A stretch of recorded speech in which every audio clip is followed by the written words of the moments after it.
ಲಷ್ಕರ್ ಉಗ್ರ ಸಂಘಟನೆಗೆ ಸೇರಿಸೋದಕ್ಕೆ ಸಂಚು ರೂಪಿಸ್ತಾ ಇದ್ದ ಆರೋಪಕ್ಕೆ ಸಂಬಂಧಪಟ್ಟಂತೆ ಶಂಕಿತ ಉಗ್ರನಿಗೆ 10 ವರ್ಷ ಕಠಿಣ ಜೈಲು ಶಿಕ್ಷೆ ಮತ್ತು ದಂಡವನ್ನು ವಿಧಿಸಲಾಗಿದೆ. ಎನ್ಐಎ ಕೋರ್ಟ್ನಿಂದ 10 ವರ್ಷ ಜೈಲು ಶಿಕ್ಷೆ ಪ್ರಕಟ ಆಗಿರೋದು. ಶಿರಸಿಯ ಸೈಯದ್ ಎಂ ಇದ್ರೀಸ್ಗೆ 10 ವರ್ಷಗಳ ಕನ್ವಿಕ್ಷನ್ ಆಗಿದೆ. ಆ ಮೂಲಕ ಆತ ಅಪರಾಧಿ ಅನ್ನೋದು ತಿಳಿದು ಬಂದಿದೆ.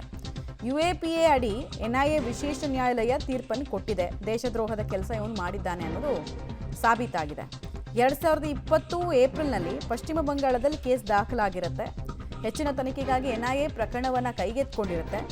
ಸೈಯದ್ ಕಾಶ್ಮೀರದ ಅಲ್ತಾಫ್ನನ್ನ ಎನ್ಐಎ ಪೊಲೀಸರು ಬಂಧಿಸಿರ್ತಾರೆ. ಬಂಗಾಳದಲ್ಲಿ ಲಷ್ಕರ್ ಉಗ್ರ ಸಂಘಟನೆಯನ್ನು ಸ್ಥಾಪಿಸೋದಕ್ಕೆ ಇವನು ಸಂಚನ್ನು ರೂಪಿಸ್ತಾ ಇರ್ತಾನೆ.